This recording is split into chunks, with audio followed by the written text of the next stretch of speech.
My dad gave me some words of wisdom when I started dating. He said, "Son, highly valued men do not tolerate any disrespect, manipulation, or lies from girls or women. Be true to yourself and always be a highly valued man." Bad news, honey. The merger meeting has just been rescheduled and I have to leave tomorrow morning and won't be back until after Sunday. I know how important this wedding is to you, especially because you're a bridesmaid. You have to understand I just got promoted to CFO and I can't miss the meeting because too much for the company and our future depends on it. You'll have to go without me. Sorry. Are you serious? You know how long we've been planning this and now at the last minute you're going to cancel? And I'm going to be there alone? Do you have any idea how embarrassing that would be for me? Isn't there anything you can do? Can't someone else go in your place? Vera, this deal is valued at over $2 billion and I'm spearheading this project. You know how hard we've worked on it over the last year? And no one else can take my place. Too many people's jobs depend on our success. I'm sorry, I know it's hard and I'll make it up to you with the bonus money we'll get from this deal. I know you're mad, but there's nothing I can do. I'll be back on Sunday. To say she was angry would be an understatement. She stopped talking to me and told me to sleep in the guest room. No intimacy or sex before my trip. This was not normal. Her coldness and anger was also out of character. I tried to understand, but could not mitigate her anger, so I packed for the trip and slept in the guest room that night. I knew the wedding was important to her because of all the struggles her friend had gone through throughout Carol's life. Her ex-husband cheated on her during her life-threatening illness and left her because he couldn't watch her slow death. What he did was cowardly. It devastated Carol and did not improve her situation in any way. But after a miraculous recovery, Carol filed for divorce because she was abandoned and lived in depression for the next 5 years.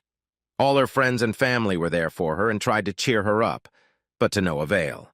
Then one day, she met a guy at the grocery store and her world blossomed. She was herself again. The prayers of her friends and family were answered, and everyone wanted to celebrate the joyous occasion. Brandon, her financier, loved her deeply and planned this amazing wedding. Faith was her best friend and maid of honor. She was by her friend's side the entire time. I knew it was important to Vera, and I hated to cancel, but there was nothing I could do. I knew I would have to make it up to her and somehow deal with her anger. Before I left for my trip the next morning, I tried to kiss Vera goodbye, but the door to our bedroom was locked and she wasn't going to open it for me.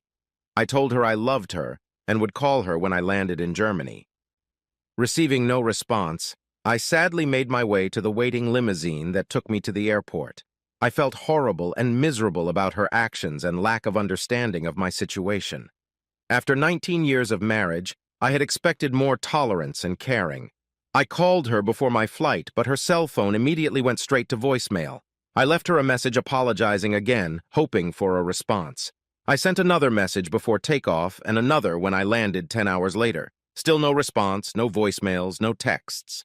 I knew she was angry and that I would have to apologize at length to regain her favor. With no other choice, I called our twin girls in college and told them about my trip and how my work plans had changed and that their mom was angry with me and wouldn't return my calls. I asked them not to say anything and just check on her to make sure she was okay.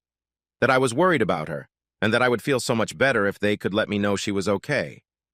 They understood and told me they loved me. They were always Daddy's little girls, and I loved them very much. After getting to the hotel, I called my CEO to get an update, and to my horror, the meeting had just been canceled because the CEO of another company had a family member die, and the meeting would have to be rescheduled. I immediately called the airline and booked a direct flight to Chicago, which was only 30 minutes away from the ceremony site. Since the wedding reception started at 7 p.m., I figured I could get there by 9 p.m. and be a good husband. I was sure that would make her happy. After I rented a car, the GPS told me how to get to the reception hall. It was a little after 9 when I entered the reception, and the celebration was in full swing. The music was loud, everyone was dancing, and alcohol was pouring down in rivers. There were a lot of drunk people having fun and enjoying the celebration. It was truly a joyous occasion, and I was happy that I was able to attend and really wanted to be with my wife. There were over 200 people at the reception, and I couldn't see Vera when I entered. I walked over to the open bar and ordered a double bourbon, stepped aside and looked around the crowd for my wife. I reflected on our past and how we got here. Faith was 5 years older than me and recently divorced when we met. Her ex-husband, Dr. Clayton Adams, was a resident at Mercy Hospital when they divorced. Dr. Clayton, as he liked to be called, had been caught cheating with one of the nurses at the hospital. When Vera found out, she kicked him out, devastated by his betrayal. She wanted children and a happy life, but this asshole ruined her dreams. She divorced him, and after the divorce, she was depressed and penniless because the locals make little money, and the divorce just divided their assets. She became a waitress and was barely making ends meet. Because of this episode in her life, she knew firsthand how Carol felt. When I met Vera, it was love at first sight.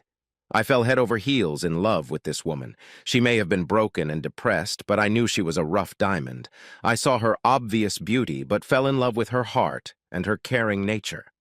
I saved her from herself, turned her life upside down, and gave her 19 wonderful years filled with the love of our twin girls. Vera loved my seriousness about relationships. We constantly discussed fidelity and commitment, and it made her feel safe. I made it clear to her that I was a faithful partner and would never condone cheating in any way, and praised her for leaving her cheating husband, no matter how difficult it was. I explained that many people would put up with it to save a marriage or stay financially secure, and was proud of her ability to move on. That was the foundation of our marriage: trust, loyalty, and determination. Until that damn wedding, I had lived a wonderful life, completely fulfilled and in love. Faith looked great for her 44, but I was 5 years younger and in great shape. In fact, at the age of 39, I was in the prime of my life. Thanks to my constant workouts at the gym and 5K runs, I was at peak performance. She had an amazing body, and we were great in bed. There were no problems with our age difference, and we rarely discussed it over the years. We raised 2 wonderful twin girls, Marcia and Carrie, who were now in college, 4 hours away from home. They were happy and enjoying college life, preparing for their futures. We had a great family and a stable marriage. At least I thought so until I saw my wife sitting alone with Clayton, her ex-husband. I knew Clayton was a friend of Carol, the bride, but I didn't expect him to be at the wedding, let alone here alone without his wife. Tired from traveling and intrigued by what I was seeing, I stood and watched them sitting alone. I was shocked at how friendly they were about their story. I decided to observe for a few minutes to understand exactly what they were doing. It didn't take long for my world to shatter. I was about to walk up to them and interrupt their love fest, but before I could make my move, she stood up, took his hand, and led him to the dance floor. She looked stunning in that tight ivory dress, and my heart went out to her, praying it was nothing more than a dance. Her swagger shocked me as they danced to a few slow songs. I sipped my drink and waited to see what would happen next. I could tell Faith was drunk by the way she was flirting, which wasn't uncommon after a few drinks. She was always horny and flirting with me, which was normal. What was abnormal was her making out with another man who wasn't me, and doing it openly in front of her friends. Everyone knew she was married to me, and that pissed me off even more. I felt humiliated and angry watching my wife squander her love. Still frozen from shock, my blood was boiling now as I watched him openly grab her ass and kiss it, and she returned the favor. My anger was growing, and just as I was about to walk over to them and separate them, they walked back to the table and sat apart. They started kissing like a couple on their honeymoon, and I could clearly see his hands on her breasts and her hand under the table.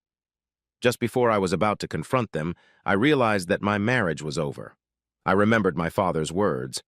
Respectable men do not tolerate disrespect, and I decided to take action, but without resorting to violence. I could have made a scene, disrupted the perfect wedding ceremony, stopped them, and prevented any further developments. But why? I figured if she wanted him, she could have him.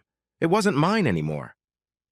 With a strange calmness, I pulled out my phone, zoomed in and took some close-up photos, a short video, and then sent her a text message. Great news, honey. The meeting got postponed, and I'm back, but it looks like you're in good hands today. I'm coming home, and I assume you'll be spending the night with Dr. Clayton. Now I understand why you haven't returned my calls or text messages. Well, have fun and enjoy the demise of our marriage. Tomorrow when you get home, I'll be gone. I hit send and quietly watched, wondering if she would pick up her phone and read the text. As I watched, I saw the incoming message notification light up on her phone. She saw it light up on the table and picked up her phone. She then started pressing some buttons, obviously looking for a message. Faith seemed to sober up quickly as I saw her expression turn serious. As soon as I saw her reaction, I headed from the front desk to my car. Faith must have panicked and seen me leaving, but I ran outside before she could reach me. As I was opening my car door, I heard her scream, "Tony, please wait." Giving her a cold look, I just shook my head, got into my car, and pulled out of the parking lot before she could get to me. My phone immediately started ringing, but I was in no condition to answer it, let alone talk to her. If she wanted to be with her ex, then it was over between us. Hell, after what I'd just seen, it was over between us anyway. 22 years after divorcing that cheating asshole, she throws herself back into his arms at the first opportunity. Well, she'll have to explain it all to her family and kids because it's all on her conscience. Dozens of crazy text messages started coming to my phone. "Tony, please come back. Let me explain. I love you. Please come back. Damn it, Tony, it wasn't what it seemed. I love you. But after 2 days of 10-hour flights, 2 days of no return calls or texts, a cold attitude, and watching her with Clayton, I wasn't in the mood to listen to her apologies. In fact, I was angrier than ever and wanted nothing to do with her or her nonsense. After 20 phone calls and texts, I stopped and sent her one text message back. The text I sent read, "Fuck you. My job was going great. My kids were in college that was already funded, and there was nothing tying me down. I was still young enough to start over." After 4 hours of the 7-hour drive back to Nashville, I stopped at a diner to grab a bite to eat and take a quick nap in the car before continuing home. While eating scrambled eggs and bacon, I decided to let the world know exactly how I felt. At the time, Facebook was the most popular social network where everyone went and shared news about their lives. In between bites, I changed my Facebook status from happily married to free. I then posted 2 photos I had taken of Faith and Clayton kissing hard at the wedding. In the second photo, everyone could clearly see his hand on her breast. Underneath the photo, I explained that Vera was bargaining and going back to her ex-husband and that I was now back on the market. Yes, it was immature, but in my opinion, it was true. I moved on without her. The funny thing was that Clayton, her ex, was almost 50 years old. He was balding, overweight, and, without trying to sound vain, was not an upgrade in any sense of the word. What the hell was she thinking, leaving us for some old worn-out dude who had already cheated on her? Maybe she wanted to be with a doctor instead of an accountant. Honestly, it hurt. In fact, it was very painful. I felt more pain at that moment than I can ever remember feeling. It made me sad and angry, but it also made me laugh at the ridiculousness of the situation. She was destroying her 19-year marriage for an old man who cheated on her over 20 years ago. He can have her, and they deserve each other. I was not one of those guys who put up with that kind of disrespect. I'm sure there are plenty of guys who would say it was just a kiss and a few touches and that there was no reason to leave her. Sorry, but in my world, either my woman is committed to me or she is free to be with someone else. We all live with our choices. After a late breakfast and a 2-hour nap in the car, I hit the road again and pulled into my driveway at 7 a.m. When I turned on my phone, it started ringing with dozens of notifications. There were so many coming in that I didn't think they would ever stop. There must have been over 100 messages from her, her parents, her sister, and her friends. 5 minutes after turning my phone on, it started ringing and I noticed it was Faith. I wondered if she'd gotten any sleep last night or spent it with Clayton. No matter. I just ignored her calls because now it was all in the past, and I was only focused on getting what I needed out of the house and moving on. I got along well with her family, and when they called me that morning, I took their call and explained to her father what had happened. James? I had no idea she was unhappy with our marriage, but the infidelity was the death blow to our happy life. The disrespect she showed in front of people we know was something I cannot accept. No. It was obvious she still had feelings for the asshole, and now she could be with him. I intend to find a woman who will appreciate what I have to offer and remain faithful. James, I have no other choice. I'm moving out today and putting the house on the market immediately. Tomorrow morning, I will contact an attorney to file for divorce. She can live here until the house sells, and I will treat her fairly in the divorce. Call me old-fashioned, but I will not live with a woman who wants to be with someone else. She has made her choice, but I don't believe she has acted wisely this time. James arrived an hour later and begged me to wait and talk to her before crossing the line. After he asked me to give her a chance to explain herself, I told him to look at that picture again and see how they openly fondled each other at the wedding. There was no way I would have accepted that, and doing that to her ex was just another slap in the face to me. Her father was disappointed in her actions and my decision to act so quickly and decisively. When I walked into our home, I felt myself crying as I realized that our happy home was no longer a home, but a shell of our marriage. We had spent the last 5 years transforming our home into the perfect retreat. At the time, mortgage rates were below 99%, and the value of our home had doubled. As an account holder, I decided to refinance the house at full value and took nearly $500,000 of equity out of the house. I immediately set up a trust fund of $200,000 for each girl's college, and a little more to give them a good start in life. We took the other $100,000 and modernized the house into a storefront that we loved and were proud of. Thanks to the lower interest rate, the monthly payment was only $1,700 a month higher than before we raised the equity. It wasn't difficult, and Vera went back to work as a secretary to make up for the extra monthly payment. I had a good paycheck. Nothing crazy, but as the newly appointed CFO, I was to receive stock options the following year that would become our retirement fund. Faith was never involved or interested in our finances, as long as she got what she wanted, trusted my financial knowledge, and lived a hassle-free life. I tried several times to explain what stock options were, but I could see her eyes glazing over and never fully understood. Since it didn't matter, I just laughed to myself at her lack of interest. No big deal. I was excited for our future. This merger, which apparently coincided with the end of my marriage, was going to bring me a bonus in the form of stock options in the 40,000 share range if successful.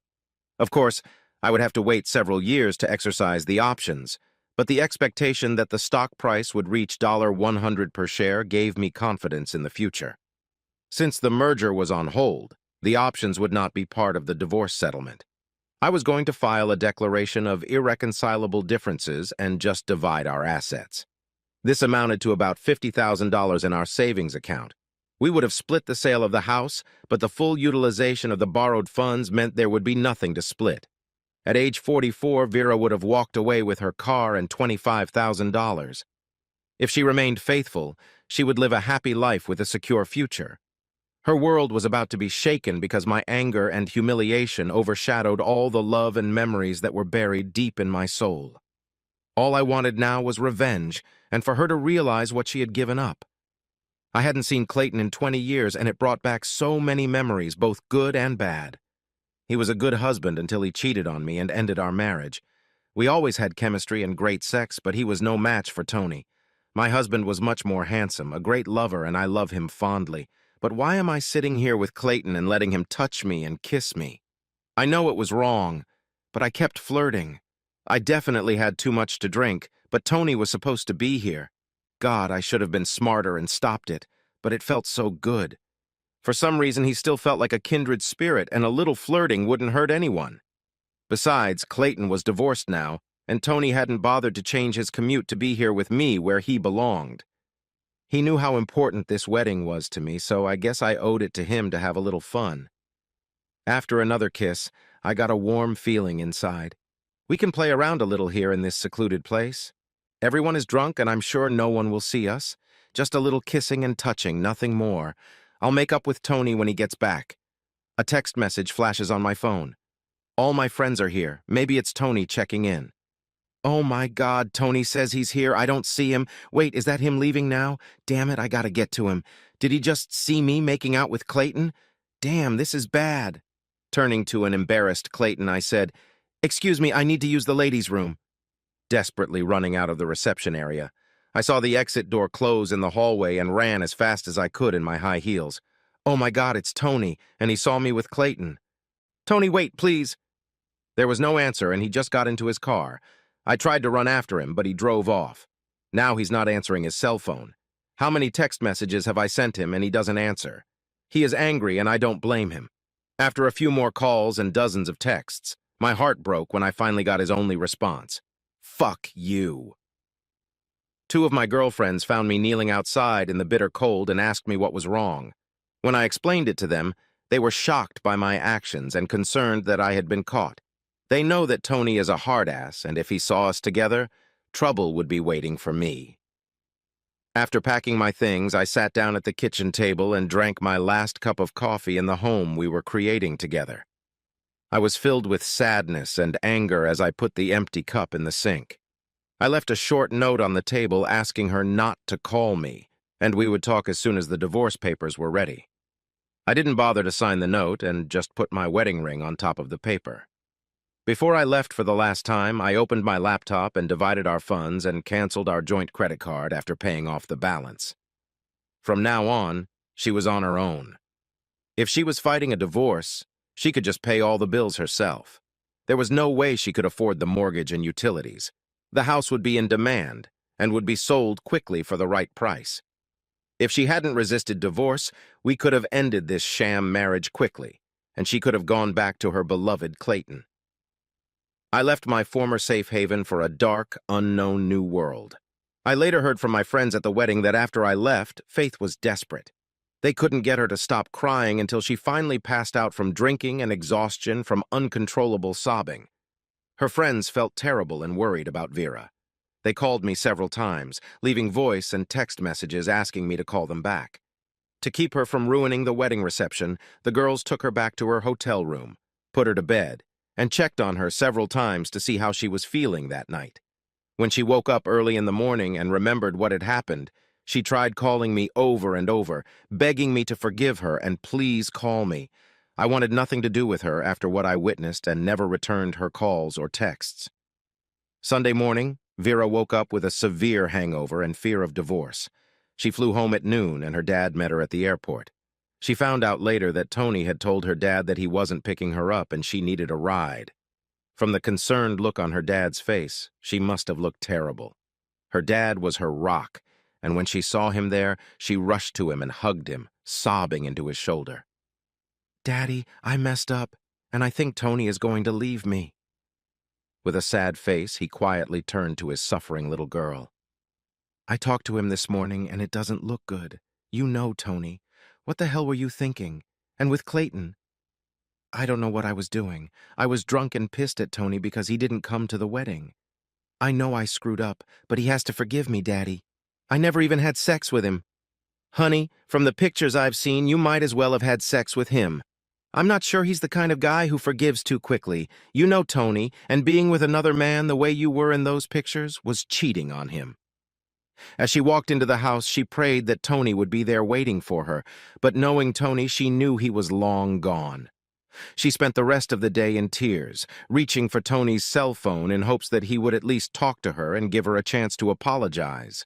She realized the irony of the situation of cheating on Tony with the man who had cheated on her so many years ago. Tony, the one man she loved and the life she cherished, seemed to have been destroyed in the blink of an eye, as evidenced by his wedding ring and the short note left on the table. Meanwhile, I had moved into a company apartment used for out-of-town clients. Since no one planned to use the apartment, I called my CEO and he agreed to let me stay there after I told him the story. My CEO, Bill, is a good friend, and he went through something similar years ago. In fact, he suggested that I put my options on hold for this year to save up for the future. The next day, I walked into my office on the 16th floor. There was no way Vera would go through security if she came to work with me, and I had given strict instructions to security to escort her out of the building if she showed up. They did their job well, and when she did show up on Monday, she was informed that there would be no interaction at work. She desperately tried to talk to me, but I wanted nothing to do with her. She didn't know where I was staying, and I wasn't returning her calls. She was completely isolated, angry at herself, lonely and scared for her future. Worried about their mom, I received several desperate calls from my girls. They begged me to talk to their mom. I explained that their mom had made the decision to be with another man, and everyone knew how I felt about cheating. Before they started to protest, I explained that what she had done was cheating in my mind. My girls knew better than to argue with me and respected my decision.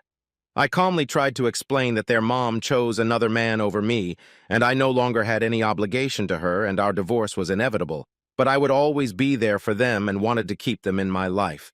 I told them to remember that when they were married and to never disrespect or cheat on their husband, because most men would not tolerate that level of disrespect. Funny things happened after my Facebook post. Besides getting calls from all my friends and family asking me to explain, I became popular with the ladies. All of a sudden, I was in the market and started connecting with women, much younger, with more energy and enthusiasm than I'd had in the past few years. Gone were the nagging and complaints from Vera, replaced by increased sex, loving text messages, and constant pursuit of fun girls. A month later, I met my future wife, Cheryl, and we quickly hit it off a few months after the divorce was finalized. Faith was upset when she found out about my new lifestyle, mostly angry at herself, but jealous and angry at me for not giving her another chance before the divorce. I turned down all her requests to meet and only communicated with her through lawyers. In the end, the house was quickly sold. After paying the real estate fees and closing costs, there was less than $1,000 left in equity, which I instructed her to give to Vera. The attorney persisted in arguing my options, but the court ruled that they could not specify possible future income and used my median income to enter into a settlement agreement. Since Vera was working, paying child support would not be a problem, and I eventually agreed to support her for 2 years at $2,000 a month. Not a super income amount, but enough for Faith to survive until she got back on her feet or found another simpleton to marry her. But it wouldn't be me. Epilogue. In the years that followed, I never spoke to Vera and only communicated through our attorneys. She eventually moved to Chicago, where she had friends and a support group. With no other prospects, she moved in with an aging Dr. Clayton. She would never be the happy woman she was with me, and realized what she had given away because of her anger and selfishness. It's not that she didn't know how I would react, but she made the wrong decision. She never had sex with him that night, but she knew me and still made the wrong decision and acted like a lonely woman on the hunt. We actually met at our girls' graduation party 3 years later. Vera had tears in her eyes as she met my 28-year-old pregnant wife, Cheryl, and our 1-year-old daughter, Jolene. Vera was now about 47 years old, and the years had been merciless to her. She was accompanied by Dr. Clayton, who wisely kept his distance. Later that afternoon, Vera was finally alone with me.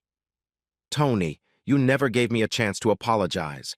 I should have known better. Not a day goes by that I remember my stupid actions that weekend.